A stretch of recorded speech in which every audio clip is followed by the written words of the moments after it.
Bismillahirrahmanirrahim. Alhamdulillahirabbil alamin. Wassalatu wassalamu ala asyrafil anbiya'i wal mursalin sayyidina Muhammad wa ala alihi wa sahbihi ajma'in. Allahumma salli wa sallim ala as'adi makhluqatika sayyidina Muhammad wa ala alihi wa sahbihi ajma'in. Rabbana taqabbal minna innaka antas samiul alim wa tub alaina innaka antat tawwabur rahim. Rabbana anzurna wa ila ahbabina wa jami' man hadar في هذا المجلس وجعلنا جميعا مع النبيين والصديقين والشهداء والصالحين وحسن أولئك رفيقا يا أرحم الراحمين. Alhamdulillah yang telah mengumpulkan kita di majlis yang mulia, majlis yang besar, majlis yang diberkati oleh Allah Subhanahu wa taala. Mereka yang menghadiri majlis-majlis begini perlulah memperkuatkan rasa percaya dan iman dan yakin bahwasanya duduk kita di majlis ini ialah kita duduk dengan majlis baginda sallallahu alaihi wasallam. Apabila kita bersalawat dan memberi salam ke atas baginda sallallahu alaihi wasallam, yang mendengar salam dan salawat kita, Rasulullah yang sampai dulu salamnya daripada kita lebih daripada orang yang duduk sebelah daripada kita. Perlu kita merasakan begitu, perlu kita rasa yakini perkara itu, perlu kita percaya bahawasanya tidak satu seorang dari kalangan umat Nabi sallallahu alaihi wasallam memberi salam ke atas baginda kecuali Allah Subhanahu wa taala akan memberitahu kepada Rasulullah agar Rasulullah ucap balik salam kepadanya. Begitulah kata baginda sallallahu alaihi wasallam. Kata Rasulullah, di mana kamu sahaja berada akan sampai salam kamu kepadaku. Perbanyakkanlah kita salam ke atas baginda sallallahu alaihi wasallam. Perbanyakkanlah selawat kita ke atas baginda sallallahu alaihi wasallam, kerana tiada yang lebih banyak berjuang untuk kita, yang banyak berkorban diri, harta, masa kerana untuk kita lebih daripada baginda sallallahu alaihi wasallam. Kehidupan baginda sallallahu alaihi wasallam tidak ada pernah rehat, tidak ada pernah tidur nyenyak, tidak pernah ada duduk berbulan-bulan di rumah baginda sallallahu alaihi wasallam. Duduknya itu kadang-kadang keluar, lepas balik 2 minggu keluar, kemudian balik lagi sebulan keluar. Kata para sahabat baginda sallallahu alaihi wasallam, tidak pernah Rasulullah itu duduk sebulan 2 di Madinah sahaja, mesti ada waktu dia keluar. Keluar berdakwah, keluar pergi berjihad fi sabilillah, keluar untuk pergi menghantarkan atau menyampaikan risalah yang telah dipertanggungjawabkan ke atas baginda sallallahu alaihi wasallam daripada Allah Subhanahu wa taala. Kita ini alhamdulillah mendapat kesenangan, mendapat keselesaan, mendapat agama ini yang datang daripada Rasulullah SAW dalam keadaan senang lenang, dalam keadaan rehat. Jadi perlulah kita bagaimana untuk mencapai dan cuba untuk berkhidmat kepada baginda sallallahu alaihi wasallam melalui dalam diri kita untuk menghadiri majlis ini, untuk kita menyampaikan lagi dakwah baginda sallallahu alaihi wasallam. Tidak semestinya dengan luas, dengan kita ceramah, dengan kita pergi luar outstation dan sebagainya. Ataupun kita sudah ada keluarga, mereka yang sudah ada keluarga, mereka yang dah ada anak, mereka yang ada suami atau isteri. Itu yang perlu kita sampaikan suara-suara Rasulullah SAW kepada mereka. Orang yang lebih rapat kepada kita itu yang memerlukan. Sebut tentang Rasulullah, sebut tentang hadis baginda sallallahu alaihi wasallam, menghadiri majlis begini yang kita dengar daripada tadi Habib Ali Habsyi. Masyi kama majma'il maulid yujalil kurub, tidak seperti majlis maulid ini yang boleh tajalli, yang boleh tujalli, yang boleh menyingkap segala kurub, segala persekentaan, segala kerisauan, segala bala musibah. Kerana kita di dalam ini kita memohon Allah Ta'ala, kita memohon kepada Allah Ta'ala di dalam majlis ini dengan doa-doa yang telah disusun oleh para orang-orang saleh dalam maulid mereka. Yang mendengar doa kita itu ialah Allah Ta'ala di dalam majlis ini. Kita menghadirkan bahawasanya segala doa yang kita doakan dalam majlis maulid ini didengari oleh Allah Ta'ala. Lebih didengari, lebih rapat daripada mikrofon kita, lebih rapat lagi daripada orang yang sebelah kita duduk. Kita duduk di majlis yang Allah Ta'ala approve, yang Allah Subhanahu wa Ta'ala suruh para malaikat untuk bersama-sama. Merasakan keberadaan malaikat, merasakan keberadaan pandangan Allah di majlis ini ialah yang lebih berhak dalam diri seorang beriman daripada yang ada di majlis.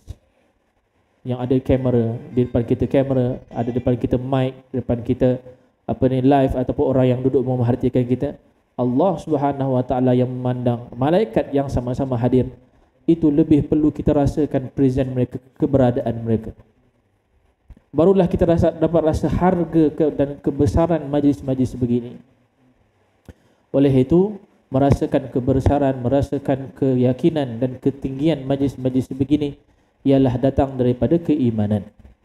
Suatu hari baginda SAW keluar dengan para sahabat, lalu mereka ini kehabisan makanan. Kehabisan makanan ini bukanlah suatu perkara yang tidak biasa di kalangan para sahabat. Biasa, tidak ada makanan, tidak ada minuman, kesusahan. Tapi tidak pernah mereka meletakkan susah itu pada iman. Bahkan iman itu yang menanggung rasa susah. Kepercayaan mereka itu tentang segala hikmah di sebalik yang Allah aturkan itu menjadikan mereka beriman dan menelusuri hidup mereka dengan penuh keyakinan, dengan tabah, dengan sabar. Mana dapat sabar, mana dapat syukur, mana dapat ridha, mana dapat tawakal, kecuali dengan lapisan iman. Dengan lapisan iman, dengan bendungan iman dan percaya, yakin kepada Allah Subhanahu wa taala. Jadi ketika mana mereka tidak ada makanan, datang Sayyidina Umar, ya Rasulullah, kami tidak ada makanan, doakanlah kepada Allah taala agar Allah kurniakan. Rasulullah SAW doa memanggil para sahabat Nabi sallallahu alaihi wasallam, siapa yang ada air sedikit sebanyak dikumpulkan, lalu baginda sallallahu alaihi wasallam meletakkan tangannya ke dalam bekas. Tangan yang mana lebih besar, lebih mulia daripada arasy Allah Ta'ala. Makhluk Allah yang paling besar, yang paling tinggi, tak melepasi ibu jari baginda sallallahu alaihi wasallam. Letakkan ke dalam air. Lalu Allah Ta'ala berlimpahkan daripada air bekas itu, mencurah-curah air yang keluar. Kata Ibnu Mas'ud yang meriwayatkan hadis ini, aku melihat Anas bin Malik, atau terbalik, Anas bin Malik meriwayatkan Abdullah bin Mas'ud. Ketika itu para sahabat berbondong lama beramai-ramai menadah air itu untuk minuman mereka dan juga binatang-binatang mereka. Tapi aku lihat Anas bin Malik ini, dia tak tadah apa-apa. Dia tuang air itu di dalam mulutnya, minum sebanyak-banyaknya. Dia tak tadah, dia tak apa. Yang penting dia minum banyak-banyak daripada air berkat tangan baginda sallallahu alaihi wasallam. Ketika itu para sahabat yang melihat mukjizat besar ini duduk dengan Rasulullah. Kita bayangkan duduk dengan Rasulullah SAW. Duduk Rasulullah dengan Rasulullah SAW itu, para malaikat pun mencari waktu untuk duduk dengan Rasulullah. Tidak ada penduduk langit yang dapat duduk dengan Rasulullah. Sahabat-sahabat yang di dunia dapat duduk dengan baginda sallallahu alaihi wasallam. Sebab itu hadis Jibril, yang Jibril datang kepada Rasulullah menyamar sebagai seorang lelaki, bertanya tentang rukun Islam, iman dan ihsan. Itu di antaranya, kata ulama, antara hikmahnya Jibril itu nak menjadi anak murid Rasulullah SAW. Nak dapat kemuliaan, dapat menjadi anak murid baginda SAW. Jadi dia tanya tentang Islam, tanya iman, apa itu ya Rasulullah. Dapat kemuliaan nanti. Jibril alaihissalam, malaikat dan juga student baginda SAW. Subhanallah. Mereka berlumba-lumba. Satu hari Rasulullah duduk dengan Jibril dan malaikat Jibril alaihissalam, turun malaikat Israfil. Kata Jibril, ya Rasulullah, ini Israfil tak pernah turun ke muka bumi. Tak pernah turun ke muka bumi. Turun jumpa baginda SAW, ingin hanya mengucap salam kepada baginda SAW. Ya Rasulullah, assalamualaikum ya Rasulullah. Mulia baginda SAW. Tiba-tiba Masya Allah kita bersama meraihkan majlis-majlis begini, menyebut nama baginda SAW. Kita ini subhanallah, tidak ada siapa yang lebih mensyukuri suatu perbuatan, suatu apa sahaja kebaikan lebih daripada Rasulullah SAW. Apa sahaja kebaikan yang dibuat, yang mensyukuri yang pertamanya adalah Rasulullah SAW. Ada seorang ketika itu Rasulullah duduk dengan Hassan bin Thabit. Hassan ini seorang pensyair lah, orang yang macam sekarang kita dengar qasidah, Ustaz Ali baca qasidah kan, yang selalu mendendangkan qasidah kepada baginda SAW, Hassan bin Thabit. Rasulullah tu hari duduk seperti mana riwayat Al-Hakim, kata Rasulullah, wahai Hassan, dendangkan kepada aku sedikit daripada syair jahiliyah, syair yang orang-orang dahulu, syair yang lama-lama. Lalu Sayyidina Hassan bin Thabit diungkapkan syair-syair yang dahulu, tetapi terkandung dalam syair-syair itu ada mencerca ataupun mengejek salah seorang orang kafir namanya Alqamah bin Alaqah kalau tak silap. Alqamah bin Alaqah ini orang yang bukan beriman, dia orang kafir. Dalam kandungan syair itu ada menyebut beliau dengan kata-kata yang tak baiklah. Maknanya dia ni orang kafir, dia ni habislah dia, nanti diazab oleh Allah. Lalu Rasulullah SAW berkata, wahai Hasan, berhenti. Sudah jangan sebut lagi tentang Alqamah ini bin Alaqah. Kata, ya Rasulullah, kenapa?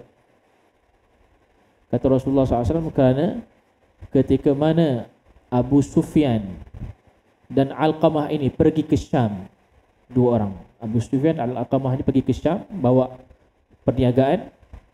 Lalu mereka ini ditangkap oleh askar-askar Rom. Yang mana ketua mereka itu ialah Hercules. Nasrani ketika itu, Kristian di Rom, di Syam. Mereka punya pemerintah ialah Hercules. Ditangkap oleh askar-askar mereka. Kenapa ditangkap? Kerana Hercules ini nak meletakkan beberapa soalan tentang Rasulullah SAW. Jadi Hercules ini setiap kali meletakkan soalan, yang menjawab dengan jawapan yang tidak baik ialah Abu Sufyan ini. Dia kata, Muhammad ni tak ada apa-apa, dia ni orang kebanyakan kebiasaan yang tak ada apa-apa di kalangan kami. Dia jawab jawapan yang tidak baik. Tapi Alqamah ni tak pernah mengucap yang tak baik tentang aku, kata Rasulullah SAW. Jadi oleh kerana itu, kata Rasulullah SAW, jangan lagi sebut dengan tak baik, kerana dia tak pernah sebut yang tak baik tentang aku. Kata baginda, man lam yashkurin nas lam yashkurillah. Siapa yang tak mensyukuri, berterima kasih kepada orang, dia tak akan berterima kasih kepada Allah Ta'ala. Tiada yang siapa yang lebih mensyukuri, yang mengucap terima kasih lebih daripada baginda SAW. Kita niat, moga-moga insya-Allah kita hadir majlis-majlis ini insya-Allah agar kita mendapat insya-Allah kesyukuran, berterima kasih daripada Rasulullah SAW. Kita tak pernah nak dapat, kita tak boleh nak berterima kasih kepada Rasulullah, kita tak ada apa-apa. Tetapi insya-Allah dengan apa kekuatan yang Allah beri, apa yang ada memerlukan, yang ada kekuasaan ataupun kudrat untuk bersuara, bernasyid, yang ada kekuatan untuk tepuk, dia tepuk untuk Rasulullah sallallahu alaihi wasallam, yang ada kekuatan badan untuk sampai ke majlis Rasulullah SAW, dia sampai insya-Allah, agar Allah Subhanahu wa taala insya-Allah menjadikan kita untuk bersama-sama dengan baginda SAW. Niatkan duduk di majlis ini, kita nak dapatkan barakahnya orang yang hadir dan yang mendengar doa kita, yang mendengar niat kita, yang akan memberikan segala balasan, memudahkan urusan kita ialah Tuhan Allah Ta'ala. Yang kita buat majlis untuk kekasihnya Rasulullah sallallahu alaihi wasallam. Jadi berbalik daripada cerita tadi, ketika mana para sahabat duduk dengan Rasulullah SAW, selepas mana keluar dan nampak mujizat besar Rasulullah itu, Rasulullah SAW tanya kepada mereka, wahai sahabat-sahabatku, siapakah di kalangan makhluk yang paling ajaib iman mereka, yang paling sungguh-sungguh ajib iman mereka? Kan, makhluk yang Allah ciptakan ni, malaikat, rasul, nabi, manusia, jin dan makhluk haiwan semua.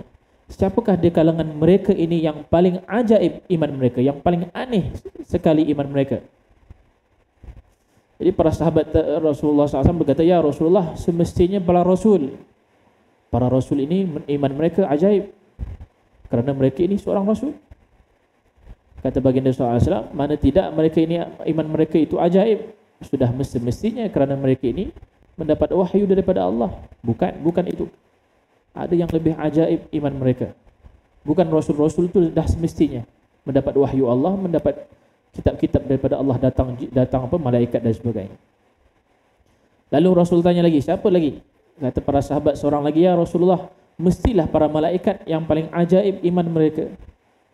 Kata Rasulullah SAW, bagaimana tidak, malaikat ini iman mereka ajaib, mereka memang duduk di tempat yang gaib, kan, perkara yang tidak nampak, yang kita tidak nampak, itu alam malaikat, memanglah mereka itu iman mereka ajaib.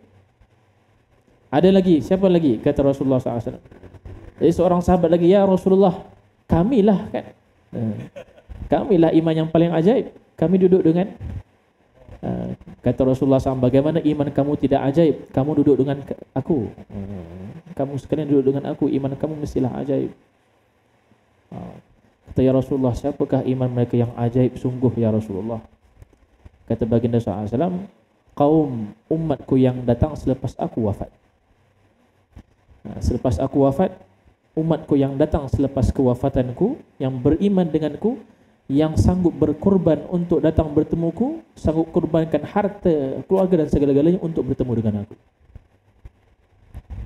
Itu iman orang yang paling ajaib. Datang kita di majlis ini, kita korbankan waktu, korbankan segala urusan, korbankan keselesaan untuk datang di sini. InsyaAllah Allah tambahkan iman, insyaAllah. Allah jadikan iman kita di kalangan iman-iman yang paling ajaib, insyaAllah. Kekalkan iman kita, sabitkan dan juga kemaskan iman kita, perkuatkan iman kita, insyaAllah, sehingga kita bertemu dengan baginda sallallahu alaihi wasallam. Sebab itu Ammar bin Yasir, seorang sahabat Nabi, ketika mana di zaman beliau selepas Rasulullah sallallahu alaihi wasallam wafat, Ammar bin Yasir duduk dengan anak murid dia, para tabi'in. Para tabi'in tak pernah duduk dengan Rasulullah. Jadi para tabi'in ini mengeluh, sedih kepada Sayyidina Ammar bin Yasir. Dia kata, ya Ammar, wahai sahabat Rasulullah, nak sahaja kami ini di zaman Rasulullah, untung kalian duduk di zaman Rasulullah SAW. Kata Sayyidina Ammar bin Yasir, wahai sahabatku, jangan kata sedemikian. Kerana di zaman Rasulullah juga ada Abu Lahab, Abu Jahal. Jangan kita minta, mana tahu kalau kita di zaman Rasulullah tapi kita bukan di belah Rasulullah, kita di belah yang melawan baginda SAW. Kata Sayyidina Ammar, wahai sahabat-sahabatku, ketahuilah ada di antara kalian yang tak pernah berjumpa Rasulullah ini lebih Rasulullah sayang daripada sebahagian sahabat dia yang lain. Ada orang-orang yang datang, para tabi'in yang lepas Rasulullah wafat, Rasulullah sebut mereka, ya Rasulullah lebih sayang mereka daripada sebahagian sahabat-sahabat dia yang lain yang kenapa? Kerana seringnya baginda Rasulullah SAW sebut mereka. Jadi begitulah power, dan juga kita nampak auranya Rasulullah SAW ini, semua perkara menyayangi baginda SAW. Sebab itu Sayyidina Ali kata, kita tak tertarik kepada seseorang kecuali orang itu dah menyayangi kita lebih daripada segala-galanya. Kata Sayyidina Ali, kalau kau nak orang itu sayangi kamu, mulalah sayang itu daripada diri kamu sendiri. Kita sayang dia, nanti hati dia rasa jinak, rasa nak juga duduk dengan kita. Kerana sayang ini adalah perkara maknawi. Kita sayang orang ini, kita akan dapat rasa. Kita lihat duduk orang saleh, duduk muka mereka, kita rasa tenang, nak duduk dengan mereka. Kerana hati mereka tak ada dendam, tak ada rasa su'udzan, buruk sangka kepada kita. Jadi bila lihat orang saleh ni macam selesa nak duduk dengan dia, tak ada apa pun rasakan. Begitu juga yang duduk dengan baginda SAW. Begitu juga yang menyebut Nabi SAW, yang membaca tentang Rasulullah SAW. Aura dan juga energi baginda SAW itu sangat luas. Rahmah yang ada dalam baginda SAW kepada umatnya sangat-sangat yang fenomenal lah, tak pernah yang ada. Sangat hebat. Hatta sebut Nabi baginda SAW itu kita rasa lain. Baca nama Nabi Muhammad saja kita Muhammad, Allah salli ala sayyidina. Sebab itu Rasulullah SAW setiap kali pulang daripada safar, dia akan kata kepada Gunung Uhud, akan melalui Gunung Uhud. Kata, ini Uhud, gunung ataupun bukit yang menyukai kita, kita pun menyukai dia. Pernah Rasulullah panjat, Sayyidina Abu Bakar, Sayyidina Umar panjat gunung ataupun bukit Uhud. Tiba-tiba bukit Uhud bergerak.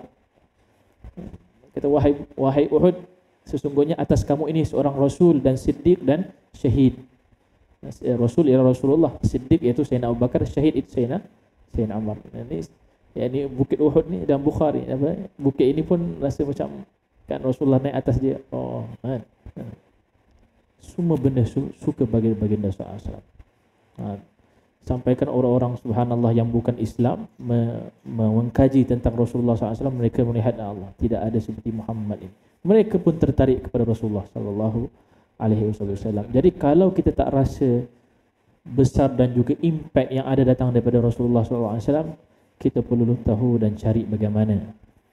Perlu kita perbaiki lagi silah perhubungan kita dengan Rasulullah SAW. Perlu kita kadang-kadang menangis untuk mengucapkan rasa sayang kepada Rasulullah SAW. Ada sahaja waktu untuk menyebut ya Rasulullah, aku cakap ya Rasulullah. Kerana Rasulullah SAW mendengarnya. Yang menyampaikannya itu ialah Allah Subhanahu Wa Taala. Begitulah para sahabat, begitulah para tabi'in, tabi'in, para salihin, dari zaman ke zaman, generasi ke generasi, mereka sanggup mengorbankan segala-galanya untuk baginda alaihi salatu wassalam. Jadi insya-Allah apa yang kita dengar, apa yang dapat kita sama-sama hadir dengan majlis ini, keberkatan majlis ini, niat-niat kita yang hadir, insya-Allah niat-niat orang yang kita kasih, keluarga kita, insya-Allah segala tujuan niat-niatnya para salihin yang mengarang maulid dan juga mengarang segala kasidah-kasidah ini, dan seluruh niat-niat mereka dari zaman ke zaman sehingga para sahabat tabi'in, tabi'in, semoga Allah Subhanahu wa taala mentahqiqkan ia dan impian mereka kepada kita, dunia dan akhirat kita, barzakh, dan juga insya-Allah sampaikan kita ke dalam syurga Allah Subhanahu wa taala, dan Allah Subhanahu wa taala jadikan kita dan orang-orang yang kita kasihi duduk bersama dengan baginda sallallahu alaihi wasallam fi maq'adis sidq inda malikin muqtadir, dan dijadikan kita di kalangan orang-orang di saf-saf hadapan bersama Rasulullah SAW di hari akhirat nanti. Semoga Allah Ta'ala janganlah memisahkan kita dengan Rasulullah, jangan memisahkan kita dengan Rasulullah, anak-anak kita daripada Rasulullah, jangan memisahkan keluarga dan juga suami atau isteri kita daripada Rasulullah SAW, segala kerabat dan keluarga kita daripada Rasulullah SAW. Rapatkan, eratkan juga insya-Allah keyakinan kita, rasa cinta kita, rasa kasih rindu kita kepada Rasulullah sallallahu alaihi wasallam.